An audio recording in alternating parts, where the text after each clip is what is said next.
नमस्कार। आज हम बात करेंगे ज्वालामुखी के बारे में कि ज्वालामुखी क्या है, किस प्रकार कार्य करता है और इसके प्रकार क्या हैं। इस सब के बारे में हम इस बिंदु में बात करेंगे।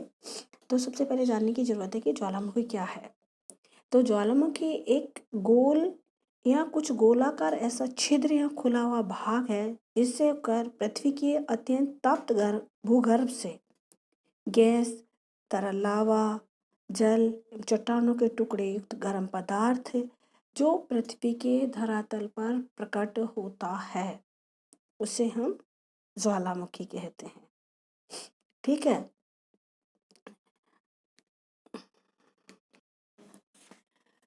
और जो ज्वालामुखी उद्गार है उसके फलस्वरूप निकलने वाला पदार्थ ठोस, तरल, गैस तीनों अवस्थाओं में होता है।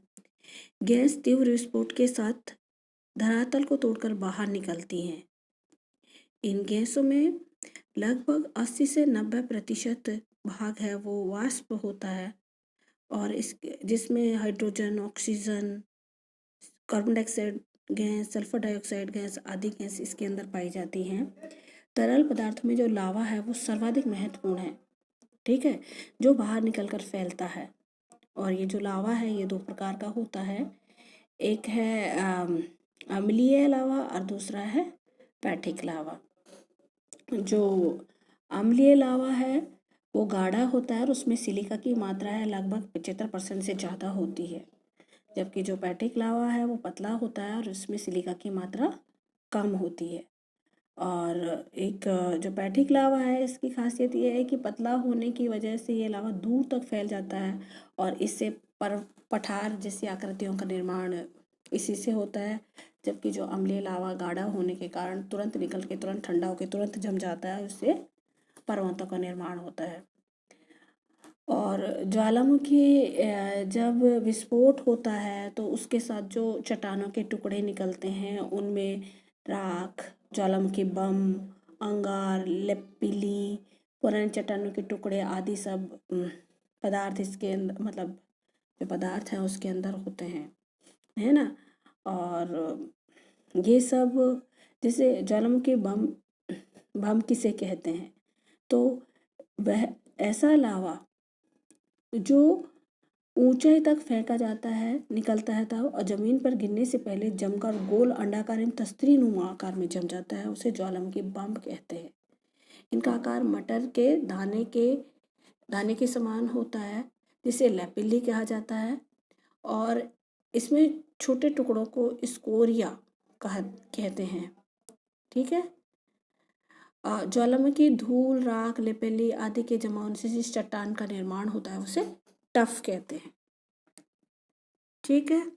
अब ज्वालामुखी में जो ज्वालामुखी क्रिया जो होती है, निकलती है, उसमें जो अंग है उसके वो कौन कौन से हैं इसके बारे में भी एक जानकारी ले लेते हैं कि जिस छिद्र से होकर ज्वालामुखी निकलता है, बाहर आता है ना, जो छेद गोलाकार जो भी होता है उसे ज्वालामुखी छिद्र कहते हैं। ठीक है। और जब इससे जो पदार्थ निकलता है और आसपास जम जाता है तो ज्वालामुखी शंकु का निर्माण होता है और जब ये और लावा निकल के इसके चारों ओर जम जाता है तो ज्वालामुखी पर्वत का निर्माण होता है। ठीक है। और ज्वालामुखी जिस छिद्र से निकलता है तो उस छिद्र से लेके उसके आंतरिक स्थल तक जो छिद्र होता है उसे ज्वालामुखी नली कहते हैं, है ना। और जिस छिद्र से निकलता है उसे ज्वालामुखी मुख कहते हैं और मुख जब और बड़ा होता है तो उसे क्रेटर कहते हैं और जब ज़्यादा बड़ा हो जाता है उसे कॉल्डेरा कहते हैं। ठीक है। अब यहाँ हमें ये बात करनी है कि ज्वालामुखी के प्रकारों के बारे में देखेंगे। तो इसके दो प्रकार हैं कि ज्वालामुखी उद्गार के आधार पर, है ना, उद्गार के आधार पर और ज्वालामुखी के अवधि के आधार पर। तो उद्गार के आधार पर इसको दो भागों में बांटा है, एक है केंद्रीय उद्गार और दूसरा है दरारी उद्गार। जो केंद्रीय उद्गार है वो एक छिद्र से होकर निकलता है, यानी केंद्र से होकर निकलता है, और दरारी उद्गार एक लंबी दरार के रूप में जब लावा निकलता है तो उसे दरारी उद्गार कहते हैं।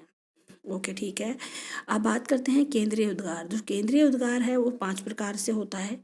इसमें हवाई तुल्य उद्गार ज्वालामुखी, स्ट्रम्बोलियन प्रकार के ज्वालामुखी, वोल्केनियन प्रकार के ज्वालामुखी, विसुवियन प्रकार के ज्वालामुखी और पिलियन प्रकार की। ठीक है, तो हम बात करते हैं यहाँ पर सबसे पहले हवाई तुल्य ज्वालामुखी। जो हवाई तुल्य ज्वालामुखी है, इसमें जो ज्वालामुखी का विस्फोट है वो कम होता है और जो लावा का उद्गार शांत तरीके से होता है। ये पतला लावा होता है और गैस की मात्रा इसमें कम होती है। ठीक है, और कभी कभी लावा है इसमें छोटे छोटे लाल पिंडों के रूप में निकलता है और जब हवा तेज चलती है तो ऐसा लगता है कि दूर से कहीं लावा जो आग है वो सुलग रही है, आग जल रही है। तो जो इस प्रकार के जो हवाई तुल्य द्वीप के जो लोग हैं, पेल के बाल की संज्ञा देते हैं इस चीज़ को। दूर से जो आग की तरह चमकता हुआ जो लावा होता है उसे पेल के बाल की संज्ञा देते हैं, पेले के बाल, सॉरी। इस प्रकार के ज्वालामुखी उद्गार का जो मुख्य अगर हम उदाहरण के रूप में देखें तो हवाई तुल्य में मिलते हैं। उनमें है किवालिया ज्वालामुखी मुख्य रूप से है। ठीक है, दूसरा है स्ट्रम्बोली तुल्य ज्वालामुखी। इस प्रकार के ज्वालामुखी में जो लावा है वो कम पतला होता है।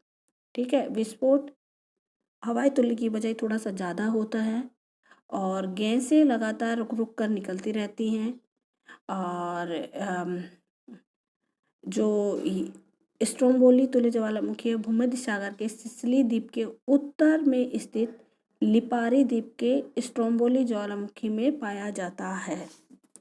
ठीक है, तो एक तो इसमें लिपारी द्वीप को ध्यान रखना है, सिसिली द्वीप के इधर पर। तीसरा है वोल्केनियन तुल्य ज्वालामुखी। इस प्रकार के जो ज्वालामुखी हैं वो में लावा हवाई तुल्य और स्ट्रोम्बोली तुल्य के बजाय थोड़ा सा गाढ़ा होता है ना।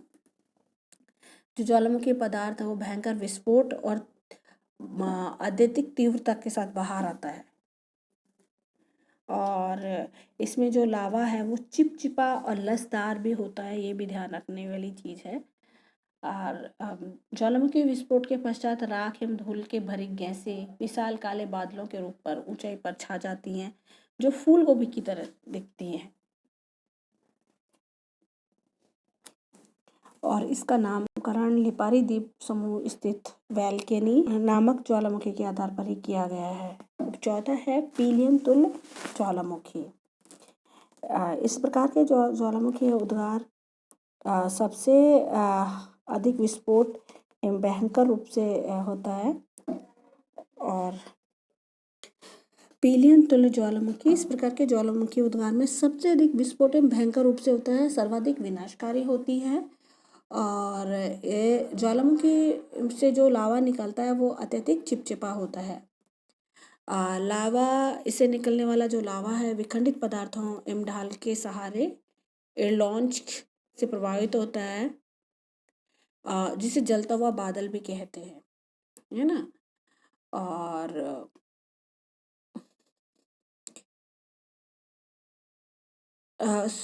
इस प्रकार के जो ज्वालामुखी हैं 1883 ईस्वी में जावा एवं सुमात्रा के मध्य स्थित सुंडा जलडमरू में क्राकतोआ ज्वालामुखी के उद्गार के साथ हुआ था, जिसमें भयंकर भूकंप आया एवं समुद्र में 120 फीट की ऊंची लहरें उठी। उदाहरण के स्वरूप अन्य ज्वालामुखी तो फिलीपींस का हिबक ज्वालामुखी पिलियन तुल्य ज्वालामुखी जैसा ही है। नेक्स्ट है विसुवियन तुल्य ज्वालामुखी। इस ज्वालामुखी में गैसों की तीव्रता के कारण लावा भयानक विस्फोट के साथ तेजी से निकलता है जो बहुत वेग वाला होता है। ज्वालामुखी बादलों का आकार फूलगोभी की तरह हो जाता है। इस प्रकार का जो उद्गार होता है वो विसुवियन कहलाता है। इसमें जिसे पहली बार पिलिनी के रिकॉर्ड में किया गया था, इसे पिलियन प्रकार का ज्वालामुखी कहते हैं। अब दरारी उद्गार ज्वालामुखी के बारे में बात करें तो इस प्रकार का जो ज्वालामुखी का लावा है दरार के माध्यम से निकलता है जो शांतपूर्ण होता है और इसमें विस्फोट का बहुत कम होता है। गैस विखंडित मात्रा में आ, कम ही निकलती है। लावा पतला होता है ना, और इससे पठार का निर्माण होता है। वर्तमान काल में इस प्रकार के उदाहरण कम ही मिलते हैं, परंतु अतीत में होने वाले इस प्रकार के उद्गारों के फलस्वरूप कोलंबिया का पठार, दक्कन का पठार का निर्माण दरारी उद्गार से हुआ था। आइसलैंड में भी इसी प्रकार के उद्गार के द्वारा पठारों का निर्माण हुआ है। अब दूसरी चीज है यहाँ पे उद्गार के आधार पर ज्वालामुखी। तो इसे 3 भागों में बांटे जा सकता है। एक सक्रिय ज्वालामुखी, दूसरा प्रसुप्त ज्वालामुखी और तीसरा मृत ज्वालामुखी। जो सक्रिय ज्वालामुखी है, इन ज्वालामुखी में लावा, गैस आदि के रूप में विखंडित पदार्थ सदैव निकलता रहता है ना। सक्रिय यानी हमेशा क्रिया करता रहता है, और इसे जागृत ज्वालामुखी भी कहते हैं। वर्तमान समय में विश्व में लगभग सक्रिय ज्वालामुखी की संख्या 500 है, और ये सक्रिय ज्वालामुखी में इटली का एटना, स्ट्रोम्बोली, हवाई द्वीप का मोनोलोआ आदि ज्वालामुखी इसी के अंतर्गत आता है। स्ट्रोम्बोली से सदैव मतलब प्रज्वलित गैस निकलती रहती है, तो इसे ज्वालामुखी को भूमध्य सागर का प्रकाश स्तंभ भी कहते हैं। ये सवाल आता है कि भूमध्य सागर का प्रकाश स्तंभ कौन सा ज्वालामुखी है, तो उसे कहते हैं स्ट्रोम्बोली। विश्व का सबसे ऊंचा सक्रिय ज्वालामुखी कोटोपैक्सी है, और ये दक्षिणी अमेरिका में स्थित है। ठीक है, दोनों ही महत्वपूर्ण सवाल है कि सबसे ऊंचा सक्रिय ज्वालामुखी और भूमध्य सागर का प्रकाश स्तंभ। अब दूसरी बात करते हैं यहाँ पर प्रसुप्त ज्वालामुखी की। ये वे ज्वालामुखी हैं जो उद्गार के बाद शांत पड़ रहे रहते हैं, परंतु कभी भी मतलब बीच में इनमें उद्गार हो सकता है। लगातार तो नहीं, पर बीच बीच में ज्वालामुखी हैं वो सक्रिय हो जाती हैं, उसे प्रसुप्त ज्वालामुखी कहते हैं। और इस प्रकार के जो ज्वालामुखी हैं वो इटली का विश्वियंस, इंडोनेशिया का क्रकातोआ और जापान का फ्यूजियामा ज्वालामुखी प्रसुप्त ज्वालामुखी की श्रेणी में आता है। तीसरा है मृत ज्वालामुखी। वे ज्वालामुखी जो एक बार सक्रिय होने के बाद में हमेशा के लिए शांत हो गए, यानी एक बार उद्गार होने के बाद में उन्हें फिर कभी उद्गार नहीं हुआ, उन्हें मृत ज्वालामुखी कहते हैं।